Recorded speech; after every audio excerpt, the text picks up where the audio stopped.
Palavra da Verdade, a exposição bíblica com Hernandes Dias Lopes. Abra então sua Bíblia comigo, por favor. Salmo 127 e 128.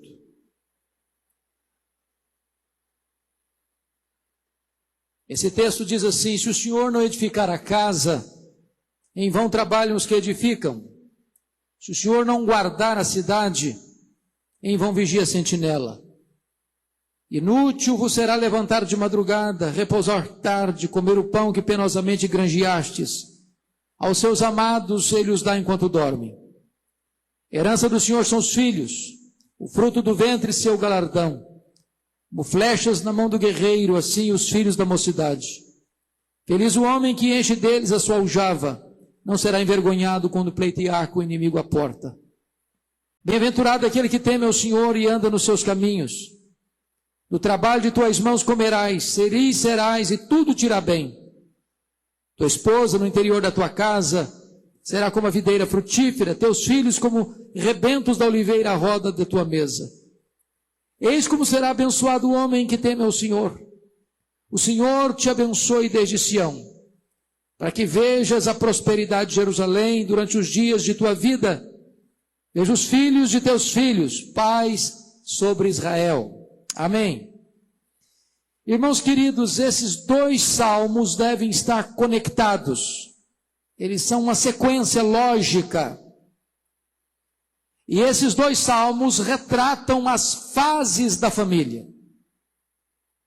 Se você notar, versículo 1 e 2 do Salmo 127, fala do começo da família, do casamento. Versículos 3 a 5 fala da chegada dos filhos, quando os filhos nascem, uma nova fase da família. Depois do Salmo 128, versos de 1 a 4, fala dos filhos agora criados, crescidos, já grandes, a família já feita, e essa família ao redor de uma mesa. E a última fase da família, versos 5 e 6 do Salmo 128, é a chegada dos netos, é a outra geração que surge. Então vamos dar uma olhadinha nessas quatro fases, porque nós estamos numa fase ou noutra. Numa fase ou noutra. Então vamos em primeiro lugar ver a formação da família. Se o Senhor não edificar a casa, em vão trabalham os que edificam. Aqui o primeiro princípio é o seguinte: ninguém se casa bem se não se casa no Senhor. A maior necessidade de uma família, irmãos, não é ter uma casa bonita, um carro novo, um bom salário. Isso é bênção de Deus. Mas você pode ter tudo isso, e se não tiver Deus, não tem nada feito. A casa vai ficar vazia. Construir o casamento sobre o alicerce que é Deus, é construir uma família sólida. Essa casa que é edificada sobre Deus, suporta chuva no telhado, suporta vento na parede, suporta rio no alicerce. Essa casa não cai. Mas a casa que é construída sobre dinheiro, sobre sucesso, sobre beleza, sobre fama, sobre glórias humanas, não suporta as tempestades. É por isso que você vê tantos casamentos que começam e terminam. É por isso que você vê que hoje cerca de 50% dos casamentos que começam no altar terminam no tribunal de divórcio. É por isso que você vê tantos casais que fazem juras de amor no altar, traindo um ao outro. E o ministro da Saúde do Brasil disse que, no ano passado, que mais de 40% da população brasileira tem até 10 parceiros sexuais. Isso é um colapso. Isso é um caos. Por quê? Porque esse casamento não foi construído sobre a rocha. Porque esse casamento não foi edificado sobre Deus. Então, a maior necessidade de um casal é da presença de Deus. E eu não sei como é que você tem feito na sua casa, mas eu encorajo você a orar com a sua esposa, orar com o seu marido. Casal que ora junto, e enfrenta a luta junto, e vence junto. O elo de ligação da nossa casa tem que ser Deus, irmãos. O princípio que deve reger a nossa casa deve ser a palavra de Deus. Então restabeleça o culto doméstico na sua casa. Levante o altar da oração na sua casa. Ponha as coisas em ordem na sua casa, mas coloque Deus no centro, coloque Deus no alicerce, coloque Deus como fundamento.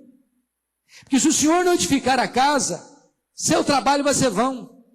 Você vai construir para o nada. Você vai edificar para o desastre. Tudo que se vai juntar não vai fazer sentido para você, não vai preencher o vazio do seu coração, e você vai ficar vulnerável, como uma casa construída sobre areia. Agora notem comigo o verso 2. Eu acho esse verso 2 tão fantástico, porque todos os casais, quando se casam, querem construir o seu pé de meia. Pensam em ter uma casa melhor, pensam em ter um salário melhor, pensam em ter uma condição financeira melhor, pensam em dar uma melhor condição para os seus filhos. E o trabalho é uma bênção. Trabalhar é um privilégio.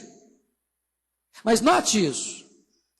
Se você trabalhar, sem entender as prioridades de Deus, você vai trabalhar demais. Vai levantar de madrugada, vai dormir tarde, vai comer apressadamente a sua refeição, e no final não vai valer nada. Eu me lembro de um casal que chegou no meu gabinete e disse assim: pastor Hernandes, nós estamos nos separando, depois de 15 anos de casamento. Eu perguntei: mas por que vocês estão se separando? E eles me disseram assim: é que quando nós nos casamos, nós tomamos uma decisão. Vamos fazer o nosso pé de meia. Vamos trabalhar ao máximo quando somos jovens, para que quando a gente ficar mais um pouquinho maduro, a gente tenha uma condição financeira boa. A gente tenha uma boa estrutura para os filhos. Sabe o que eles fizeram? A mulher trabalhava das 7 da manhã às 3 da tarde. O homem trabalhava das 2 da tarde às 11 horas da noite. 15 anos. Depois de 15 anos, um olhou para o outro e perguntou assim: mas quem é você? A voz que cada um ouvia não era do cônjuge. O semblante que cada um via não era do cônjuge. O cheiro que cada um sentia não era do cônjuge. Depois de 15 anos, descobriram que estavam dormindo com um estranho, para não dizer que já estavam dormindo com o inimigo. O casamento acabou. Porque colocaram trabalho no lugar de relacionamento. Colocaram dinheiro no lugar de Deus. Então note isso. O dinheiro é bom, o dinheiro não é ruim não. O amor do dinheiro que é problema. O trabalho é ruim, não, o trabalho é uma bênção. Mas não põe o trabalho no lugar de Deus, não, que dá errado. Não põe o trabalho no lugar de relacionamento, que dá errado. Olha o que está escrito no versículo 2: inútil vos será levantar de madrugada, repousar tarde, dormir pouco, comer o pão que penosamente vocês ganharam, se vocês não colocam Deus em primeiro lugar. Aos seus amados Deus os dá enquanto dormem. Deixa eu dizer uma frase aqui que eu gostaria que você guardasse. Quando você cuida das coisas de Deus, Deus cuida das suas coisas.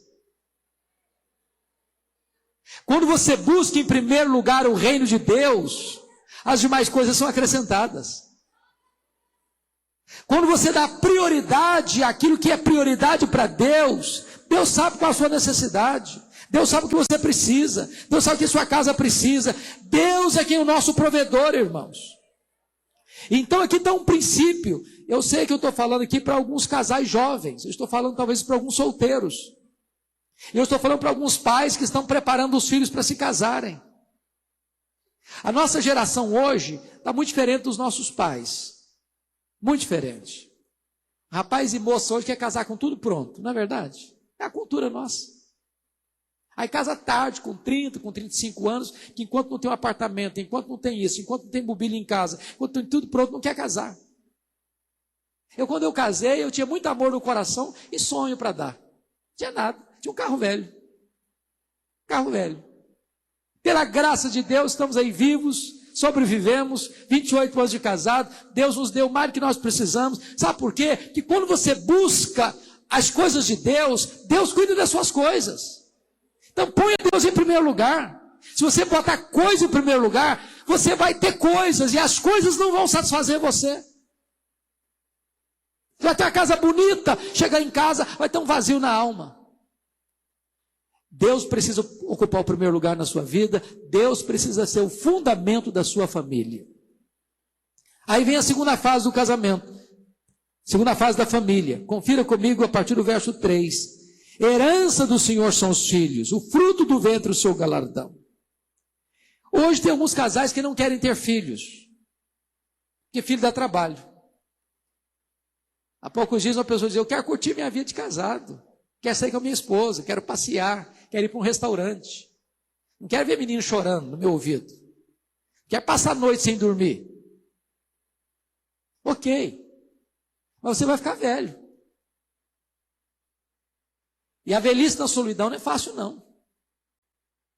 Eu cheguei essa noite de Natal, eu não dormi essa noite, vim direto. E eu cheguei lá em Natal, fui visitar um lar de idosos evangélicos. Ô, irmãos, me deu uma tristeza tão grande. Vi alguns velhinhos lá, em cima de uma cama, não tem um filho para cuidar. Não tem um filho para cuidar. Não tem um filho para abraçar. Não tem um filho para dar um beijo no rosto. A velhice na solidão é uma coisa difícil. Então, filho é uma bênção, dá trabalho, dá trabalho. Você não quer ter trabalho, então é melhor não casar mesmo, não. Casamento dá trabalho, marido dá trabalho. Acho que dá mais trabalho que esposa. Mas é uma bênção o casamento. Filho dá trabalho, mas é uma bênção. Mais ainda, filho é herança de Deus. A herança de Deus não é a sua casa, não. A herança de Deus não é o seu carro, não. A herança de Deus é seu filho, é a sua filha. Porque às vezes hoje a nossa geração valoriza mais coisas do que pessoas. Dá mais valor a um carro, lustra mais o carro do que os relacionamentos. Eu vi uma história há poucos dias que me chocou e até chorei de emoção ao ver aquela história. Um casal tinha um filho de 7 anos, 5 anos, melhor dizendo, comprou o carro dos sonhos. Conhece esse negócio de casal comprar carro dos sonhos? Pois compraram o carro dos sonhos. O modelo que queriam, a cor que queriam, o ano que queriam, novinho. Botaram na garagem, felizes da vida. Aí o menino, tadinho, de 5 anos, olhou para aquele carro, aquela tinta bonita, esmaltada, e pensou: que legal, achou um painel para fazer meus desenhos. Pegou um prego, começou a desenhar. Que legal, fez um monte de desenho no carro, riscou o carro todo. Quando o pai chegou e viu a cena, ele ficou possesso de raiva. Sabe o que é ficar possesso de raiva? Ele ficou assim, pegou o menino, começou a bater no menino, pegou a mãozinha no menino, bate, descontrolado. Quanto mais batia, mais vontade de bater tinha. Quando ele parou, o menino estava ensanguentado. Começou a romper as veias, os vasos sanguíneos da mão. Tiveram que correr com o menino para o hospital. Quando chegaram lá, o médico disse: não tem mais jeito não. Tem que amputar. Não tem jeito. Tem que amputar. No dia seguinte, o coração arrebentado, aquele pai foi para o hospital. E quando chegou lá, o menino de 5 anos levantou os cotoquinhos de mão, sem mão já, e disse: papai, nunca mais eu vou riscar o seu carro. Nunca mais vou riscar o seu carro. E aquele pai entrou em desespero. Em desespero. Sabe por quê? Porque colocou coisas no lugar de gente. Gente vale mais do que coisas. Deus, pessoas e coisas. Nós adoramos a Deus, nós amamos pessoas, nós usamos as coisas. Se a gente inverter isso, a gente esquece Deus, ama coisas e usa pessoas. Os nossos filhos são nossa herança. Não é o carro, não é o apartamento, não é a casa. Agora note mais. Versículo 4 diz que os filhos são como flechas na mão do guerreiro. figura maravilhosa. No passado, as guerras eram guerras onde se usava o arco e a flecha. E se você parar para pensar no guerreiro, a primeira coisa que o guerreiro tem que fazer é carregar as flechas nas costas. E eu quero dizer para você que pai e mãe carregam os filhos no coração, no ventre, nos braços e no bolso. No bolso. No bolso. Então a primeira coisa é que o guerreiro tem que carregar os filhos. Não dá para gerar filho e largar para lá. Não dá para gerar filho e abandonar. Não dá para gerar filho e jogá-los à sua própria sorte. A segunda coisa que o guerreiro faz é que nenhum guerreiro carrega a flecha só para carregar. O propósito do guerreiro é lançar a flecha. Lançar a flecha. Mas guerreiro não joga flecha fora. Guerreiro joga flecha para longe. Não para pertinho. Sabe o que significa isso? Você e eu, pai e mãe, não criamos filhos para nós mesmos. Nós criamos os filhos para a vida. Nós lançamos os nossos filhos como se lança uma flecha. Para longe. Para longe. Pode ter certeza disso, irmãos. Algumas famílias, por não preparar os filhos para a vida, formam um verdadeiro clã. Aí casa um filho, dá uma puxadinha na casa, bota lá dentro. Casa a filha, faz outra puxadinha na casa e bota lá dentro. Aí nasce os netos, faz outra puxadinha na casa para acolher os netos. E vira uma confusão. Sabe por quê? Tem um ditado popular que diz assim: quem casa, quer casa. É melhor você morar numa tapera do que morar numa mansão com seus pais, com seus sogros. Sabe por quê, gente? Sabe por quê? Marido e mulher, às vezes, dão umas desentendidas. Ou nunca aconteceu com vocês isso?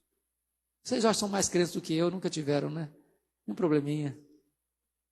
Não é? Não tem hora que você está assim, parece que chupou limão o dia inteiro, está bem mal-humorado? Agora imagine você, se você dá uma palavra meio atravessada com a sua mulher e o sogrão está do lado. Você acha que vai ficar feliz com você, com o genro? Vai gostar disso? Você daqui a 5 minutos se acertou com a sua mulher, está de bem com a vida de novo, está abraçando e beijando, todo feliz da vida, mas o sogrão não ficou feliz com você não, é que o troço vai durar anos. Anos. Atravessado na garganta dele. Então preste bem atenção nisso. A gente prepara os filhos como uma flecha para jogá-los para longe, não para ficar debaixo da barra da nossa saia, como se diz o outro. Prepara os filhos para a vida. Terceira coisa do guerreiro. O guerreiro não joga a flecha para longe a esmo, não. O guerreiro só joga a flecha no alvo certo. E o que é o alvo certo? Nós criamos os nossos filhos para a glória de Deus. Nós criamos os nossos filhos para que o reino de Deus se expanda. Irmãos, às vezes, sabe o que tem visto hoje na nossa geração? É que muitos pais transferem para os seus filhos as suas frustrações. Eu queria ser isso na vida, não fui, meu filho vai ser. Eu queria ter estudado isso e aquilo, não estudei, meu filho vai estudar. E aí ele projeta no filho tudo aquilo que ele queria ser na vida e não foi. E às vezes ele nem pergunta se essa é a vocação do filho, se o filho tem pendor para isso, se o projeto de Deus para o seu filho é outro, e ele quer moldar o filho dele do jeito dele, ao gosto dele, para realizar os sonhos dele. Nós precisamos criar os nossos filhos para realizarem os planos de Deus, os projetos de Deus, lançando-os na direção da vontade de Deus. Então note isso. Seus filhos são herança. Seus filhos são flechas. Nós temos que investir nos nossos filhos. Investir nos nossos filhos não é apenas dar roupa para eles, não é apenas dar comida para eles, não é apenas dar teto para eles, não é apenas dar educação para eles, porque nós poderemos dar tudo isso se os nossos filhos se perderem. Conforme nós já olhamos agora há pouquinho na história do Ezequias, a coisa mais importante que nós precisamos fazer para os nossos filhos é ganhá-los para Cristo. É que eles conheçam a Deus. É que eles temam a Deus. É que eles sirvam a Deus. Porque os nossos filhos podem ocupar as posições mais altas, os cargos mais elevados, alcançarem o topo da pirâmide social. Se eles não conhecerem a Deus, eles terão riqueza, mas estarão perdidos. Perdidos. Então a segunda fase da família é a fase dos filhos pequenos. Vamos ver a terceira fase? Veja o Salmo 128, versículos de 1 a 3. Agora diz assim: bem-aventurado, feliz aquele que teme ao Senhor e anda nos seus caminhos. Então, preste atenção, uma coisa boa. Como é que começou essa família? Estruturada em Deus. Se o Senhor não edificar a casa, em vão trabalham os que edificam. Mas aí a família continuou a sua história. Os filhos chegaram. Para onde foi essa família? Continuou no temor de Deus. Porque às vezes as pessoas começam bem e depois desviam. Começam bem e depois se afastam. Começam bem e depois têm outras prioridades. Começam bem, mas depois esquecem-se dos compromissos assumidos na presença de Deus. Essa família aqui, ela é bem-aventurada porque ela continua temendo a Deus e andando nos caminhos de Deus. Agora veja o verso 2. Do trabalho de tuas mãos comerás, feliz serás e tudo te irá bem. Agora compara esse verso 2 com o verso 2 do 127. Está lá no 2 do 27, é o seguinte: inútil vos será levantar de madrugada, dormir tarde, comer o pão que penosamente vocês ganharam, porque Deus dá aos seus santos, aos seus amados, enquanto eles dormem. Deus faz hora extra para você quando você busca em primeiro lugar o seu reino. Agora, essa família está fazendo o que agora? Veja você o 2 do 28. Do trabalho de tuas mãos comerás, feliz serás e tudo te irá bem. O que você vê aqui? Integridade. Não tem esperteza. Eu vou fazer um negócio ilícito aqui, vou ganhar uma bolada. Vou fazer uma falcatruazinha, vou encher o bolso, vou garantir meu futuro. Vou dar uma propina para fechar aquele acordo, para fechar aquele negócio. Eu só vou vender se eu receber propina. E aí ganha muito dinheiro. E depois não pode andar de cabeça erguida na rua. Esse texto está dizendo que um casal que começa bem precisa continuar bem. Não pode perder o rumo no meio do caminho. Integridade moral. Deixa eu dizer uma coisa para vocês, irmãos. O maior patrimônio, a maior herança que um pai e uma mãe pode deixar para um filho, para uma filha, é exemplo. Exemplo. É caráter. É melhor ser filho de um pai e de uma mãe pobres do que ser filho e filha de pais ricos, mas desonestos. A melhor coisa é você poder dizer o seguinte: papai e mamãe não puderam me dar luxo, mas eles me deram exemplo. Me ensinaram caráter, me ensinaram o que é ter dignidade, me ensinaram que eu preciso trabalhar e comer o pão do fruto do meu trabalho, e não do fruto do roubo, da desonestidade, da corrupção. Agora notem mais, notem mais. Quando você come do fruto do seu trabalho, diz o texto, você vai ser feliz. Feliz. Ô gente, alguém já disse o seguinte, que as pessoas mais felizes são aquelas que chegam em casa cheirando graxa, e comem um bom prato de arroz com feijão, e dormem a noite toda bem dormida. A Bíblia diz em Provérbios que é melhor você comer um prato de hortaliças, mas com paz na sua casa, com harmonia no seu lar, com a consciência tranquila diante de Deus, que você ter churrascada, mas viver uma vida perturbada e inquieta. O que adianta uma pessoa que se corrompe e que rouba o erário público e que vai para um restaurante e paga R$1.000 num prato e R$23.000 uma garrafa de vinho? Se ele volta para casa perturbado, se ele não tem paz na alma, se ele sabe que aquele luxo todo foi fruto de roubo, que lá na ponta uma criança está morrendo na porta do hospital sem atendimento porque o dinheiro que devia ir para lá ele roubou. Então é melhor chegar em casa e comer um prato de arroz com feijão, saber, isso aqui foi Deus que me deu, foi fruto do meu trabalho, e eu tenho dignidade para tomar essa refeição e dormir em paz.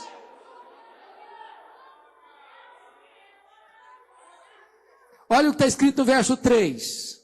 Tua esposa no interior de tua casa será como a videira frutífera, teus filhos como rebentos da oliveira, a roda da tua mesa. Que coisa linda é você ver uma família criada e unida. Porque quando os filhos são pequenos, a gente bota-os ao redor da mesa, eles querendo ou não. Não é verdade? Senta aqui, menino. Ele senta aqui. Fica ali. Ele fica ali. Sai e vai para lá. Ele vai para lá.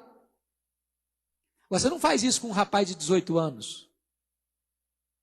Você não faz isso com uma moça de 25 anos. Não faz mais. Então, para você ter uma família unida, depois de adultos, você precisa ter investido lá na infância. Lá na infância. Há um princípio, irmãos.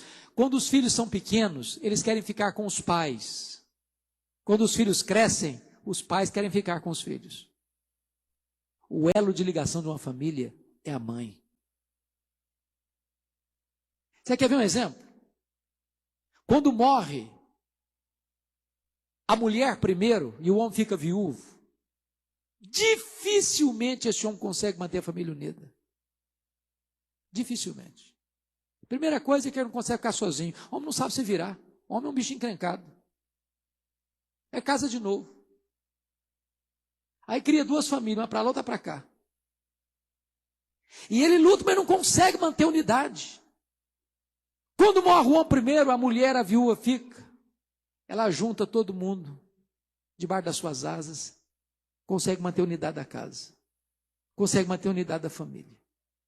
Eu me lembro quando a minha mãe faleceu, eu já era viúva. Eu fiquei alguns meses indo para lá. Desculpa da expressão, mas era igual um cachorro que cai da mudança. Eu estava cá perdido, ia para lá, para cá, para lá, para cá. Eu não tinha referência. Não sabia para onde eu ia. Cá perdido.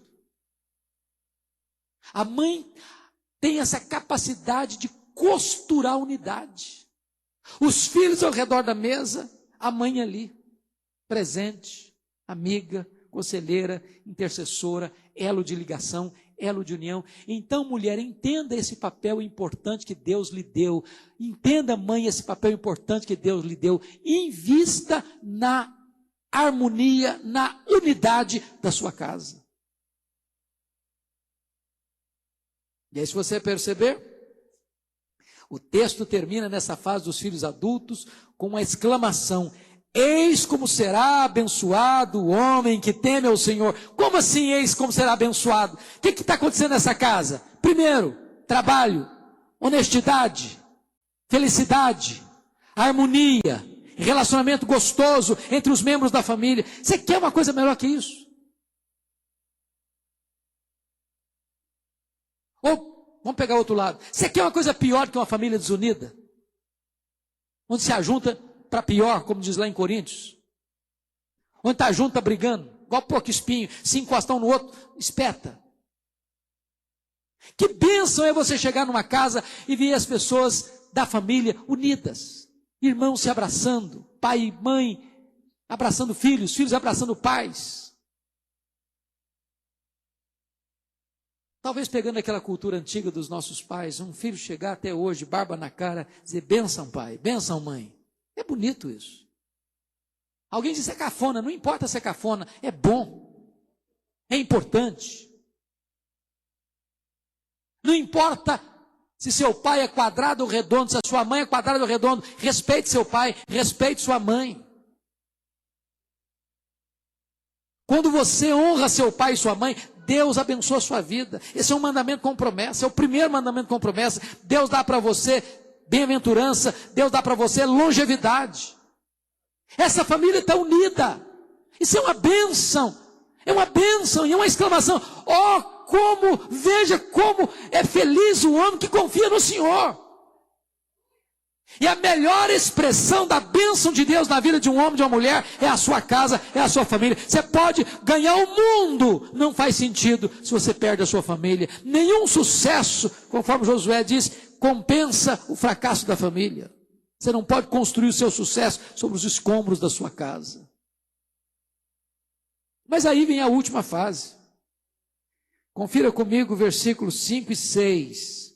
A última fase da família, agora é a outra geração que chega, a chegada dos netos.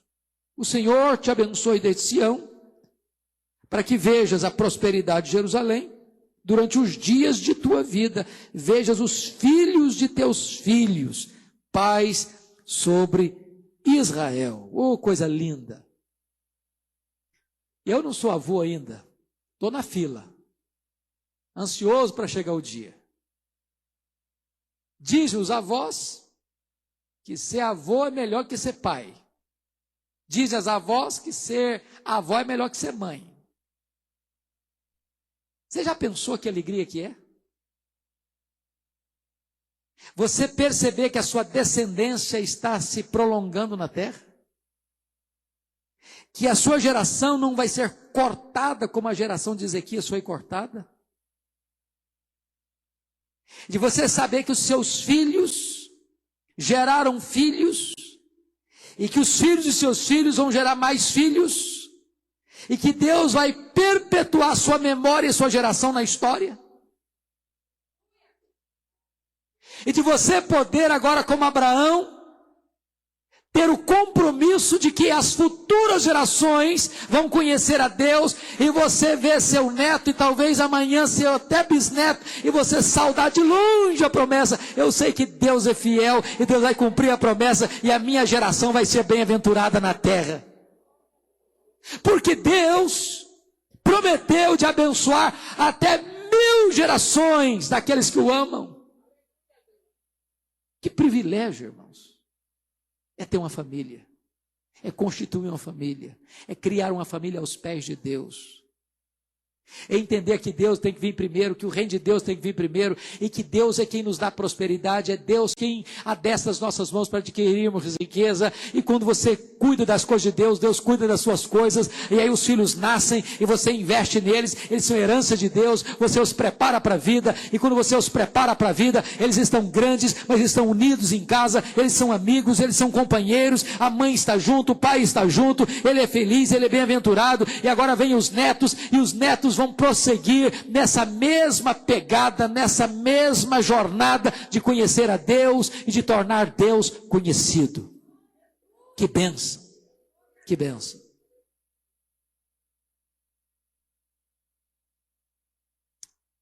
Como é que está a sua família? Como é que está a sua casa? Qual dessas 4 fases aqui é a sua? Você está começando? Quem está começando aqui? Levanta a mão. Quem está começando? Casamento, casalzinho de novo. Só tem pouca gente. Aqui, tem alguns aqui. Tem alguém solteiro aqui? Solteiro? Epa, alguns. Deus abençoe. Casamento abençoado. Maravilha. Deixa eu dizer uma coisa para vocês que Agostinho de Hipona me ensinou, pastor. Agostinho de Hipona, que viveu lá no 5º século, ele disse assim: nós devemos educar os nossos filhos 20 anos antes deles nascerem. Entenderam o que ele falou? Você educa o seu filho 20 anos antes dele nascer. Então, o estilo de vida que você está levando, meu filho, já começou a educação dos seus filhos. Sabe por quê? Amanhã seu filho vai perguntar para você: ô papai, como é que era a sua juventude, hein? Como é que você foi como jovem? E adolescente? Você respeitava seu pai, você obedecia a mamãe? Ou você era um filho rebelde? Aí você não pode mentir. Ah, meu filho, papai era complicado, papai não respeitava papai e mamãe, não. Ah, então o senhor não vem dar uma de valentão para cima de mim, não, moralista, não, porque o senhor não serve de exemplo para mim, não. Olha que complicação. Mas é bom quando você está chamando a atenção do seu filho, fala, olha, deixa eu dizer uma coisa, filho, papai já foi jovem com você, papai já foi adolescente com você, e papai, na época dele, respeitava papai e mamãe, papai falava, às vezes não precisava nem falar não, bastava um olhar, já era suficiente. Exemplo, exemplo. Quem está na segunda fase aqui, filhos pequenos em casa? Quem está? Levanta a mão. Ok, bastante gente. Então, entenda isso, seus filhos são herança de Deus, cuida deles. Herança de Deus, o maior presente de Deus para vocês. Prepare os seus filhos para a vida, para andar com Deus. Não tente criar seus filhos para vocês, não. Não faça da casa de vocês um clã, para ver uma confusão depois. Prepare os seus filhos para eles serem lançados para atender o projeto de Deus. Quem tem filhos grandes, adultos aqui, levanta a mão. Filhos adultos. Ok. E aí, tá tudo bem lá em casa? São amigos, são unidos? Dá para sentar ao redor da mesa sem sair uma briga? Dá para comer uma macarronada no domingo e todo mundo feliz?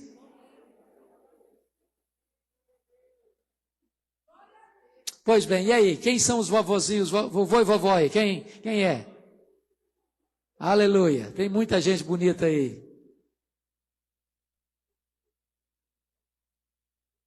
Que vocês possam ver os filhos dos seus filhos. Que vocês possam ver os seus netos sendo instrumentos de Deus para construir a nossa sociedade, levantar os muros da nossa geração. Que a nossa descendência seja bem-aventurada na terra. Que Deus abençoe as famílias aqui. Sua família é muito preciosa. Valorize sua família. Ame a sua família. Invista na sua família. Ore pela sua família. Eu quero dizer que você não tem uma família perfeita. Porque você não é uma pessoa perfeita. Você não teve pais perfeitos. Você não se casou com uma pessoa perfeita. Você não tem filhos perfeitos. Mas a sua família é o maior tesouro que você tem. Invista na sua família. Não abra mão da sua família. Dê o melhor que você tem para a sua família. E Deus vai honrar você. E você vai ser bem-aventurado na terra. Deus abençoe vocês. Deus dê graça a cada um de vocês nessa noite. Amém. Palavra da Verdade. A exposição bíblica com Hernandes Dias Lopes.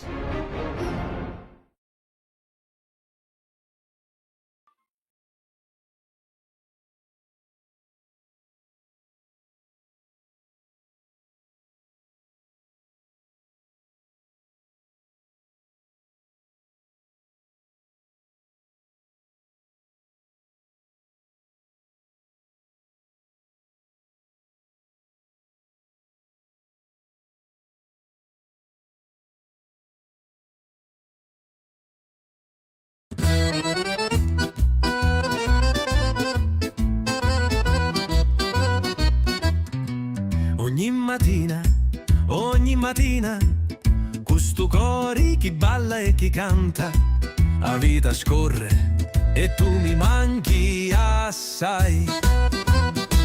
Ogni mattina mi sveglio con tuo nome, tra i tazzi caffè e un silenzio du muro. Il tempo vola come una freccia dritta, ma il cuore mi sbatti quando non ti senti, la città si sveglia con rumori forti. Ma io penso a te e tutto pari sorti, senza tuo sguardo tutto è scuro e sto cuore va avanti come un treno sicuro. Ti visti da gente, ti senta via, anche a sti stratichini folla allegria, mi parli intamente come una magia che mi porta in cielo e scaccia nostalgia. U cori balla e ridi in ta minuta, picchi tu si sembri, ma un si chiuduta. Ma ogni sguardo mi porta speranza e ogni ricordo è una danza. Chi ci posso fare amore mio, sto cori vari solo stare con te. Non basta cielo né un mare, se tu non ci sei come faccio a stare. Cammino in ta strada con passi leggeri, ma senza te, un mondo è sinceri, e ogni stid mi dici torna.